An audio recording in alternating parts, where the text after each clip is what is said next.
o'clock at night. It's dark here on the West Coast. Kind of happy in some ways about the daylight savings time. That means the lights are on before I get up and done my papers in the morning.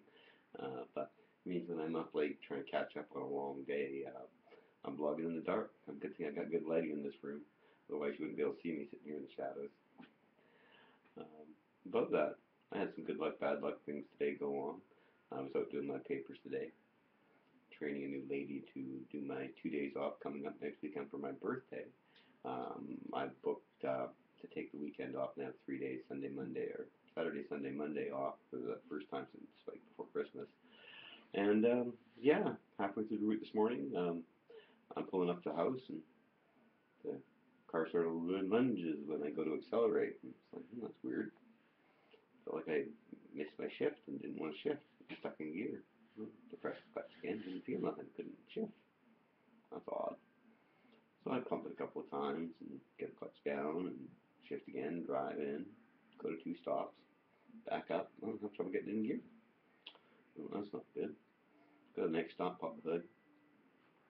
No, didn't lose any brake fluid. That's also the clutch fluid because it's a 5-speed standard, an older Mazda, and they share a common reservoir, so I still got fluid. Well, that must mean I've blown the slave since I've already replaced the master 6 months ago, replaced the clutch a month before that, for the second time in a year.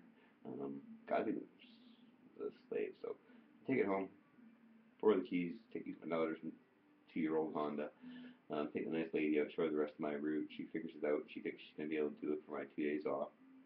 So nice to be able to take days off again. Life's getting better. But back to the car story. So I bring the car home, use my daughter's car, finish doing my papers, take the lady back to her car, come back to my house. I start asking questions, talk to my mechanic, tell him what I think. He says, that doesn't sound right. Check some things. Says, I think it's actually the master cylinder we put in 6 months ago. I think it's failed.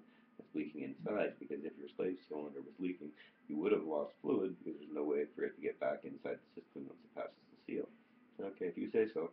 So he called the parts place. The parts place said, "Bill, we're going for Tuesday morning."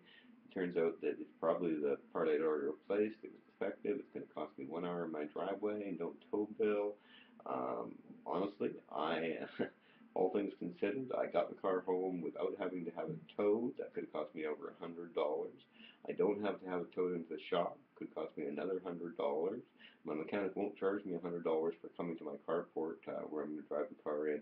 He's going to jack it up. He's going to undo the 2 bolts.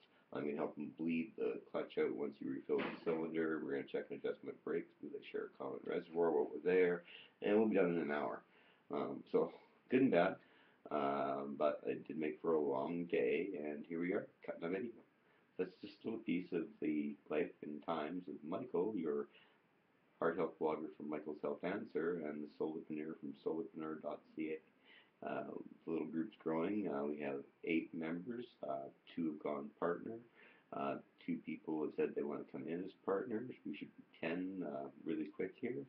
And future is bright. It's every day.